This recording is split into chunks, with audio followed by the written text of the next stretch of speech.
For a look now at the flood of announcements from the Trump administration over the weekend, I want to bring in Axios co-founder Mike Allen.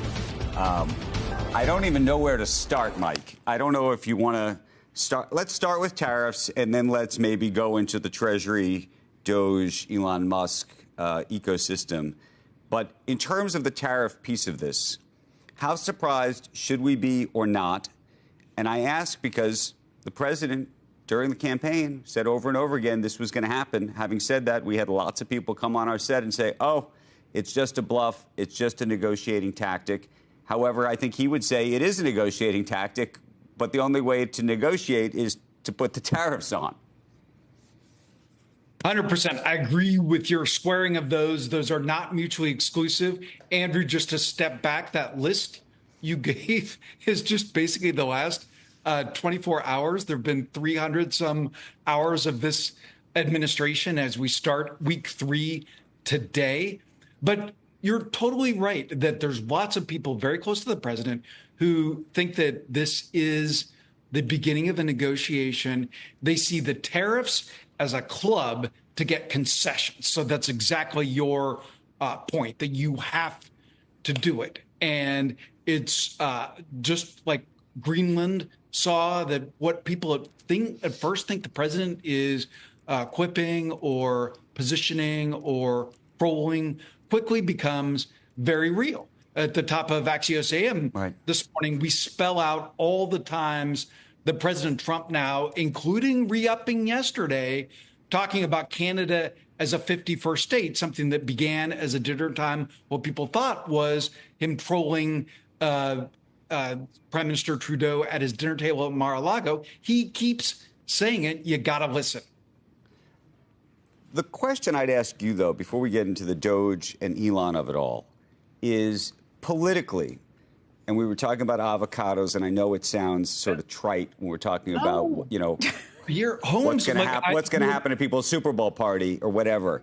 But, or your avocado right, toast. How much do you think that's going to have an impact politically when people go to the supermarket over the next several weeks?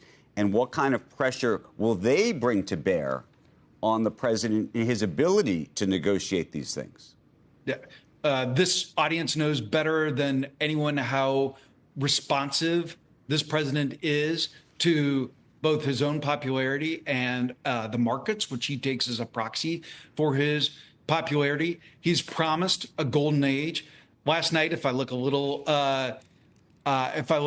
bedraggled, I was up from midnight to 1 to listen to Elon Musk's Spaces audio presentation on X, where he said that under the president's golden age, he could imagine 0% inflation if you get spending down enough, if you get debt down enough. So they're setting very high markers for themselves. And he knows that there's lots of reasons he was elected, all of which we've unpacked on this show. One of them is that people felt prices were too high. So he's going to be very responsive to that. And that's why so many people close to him think that this is stage 1, not the final act. Hey, can I just point out something? I'm going back and forth with Michelle Carusa Cabrera. Our audience knows her well. She makes a very good point, just that we should be watching the dollar very closely. The dollar's up about 1% against the Canadian loonie. It's up about 2% versus the peso at this point. The inflationary impact of these tariffs decreases as the dollar increases. You know, the inflationary impact you feel from that. It's not great news for our international companies that have already been dealing with a much stronger dollar over the fourth quarter, for the dollar to step up in its appreciation over this time. But it is a valid point that consumers may feel it a little less directly.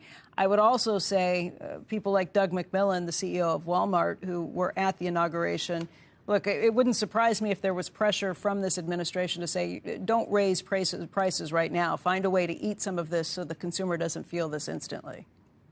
Becky, that's a brilliant reading between the lines, very helpful. And I would just add to that, when people say, well, why will the president take this chance? I can tell you from talking to people at the president's left and right hand, that at the moment, a word that one person used for me this weekend is ebullient. He's feeling his power, something an essential insight to understanding everything that's happening with this president is he no longer listens to people who say, you can't do that. You don't understand how that works. You don't know what's going to happen. Right. That's not how it's done.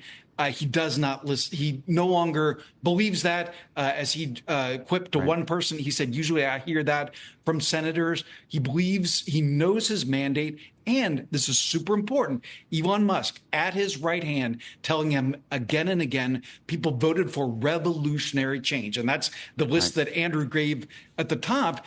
That's how Elon Musk is going through the government. This is the next piece of this that I want to talk about. So Elon Musk is now inside the Treasury Department's payment system, which, by the way, is probably the place you want to be if you actually want to understand at least where all the money is going.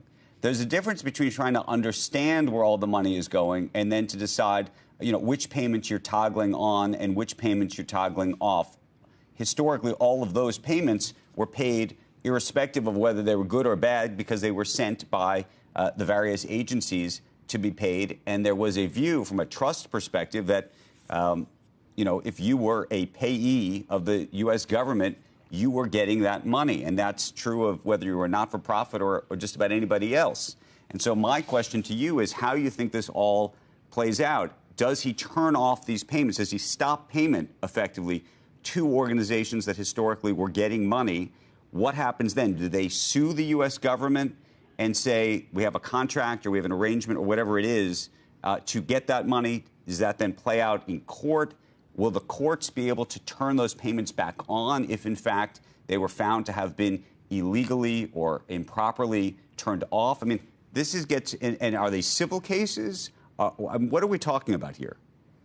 Yes, yes, no, yes. Like you've outlined the complexities, and here's the way that I would think about it. The test of the challenge for them is to bring the rigor and the transparency and the principles that they want to this without accidentally messing up a veterans program, an opioid addiction prevention program, hitting an individual, which they have again and again said they don't intend to do.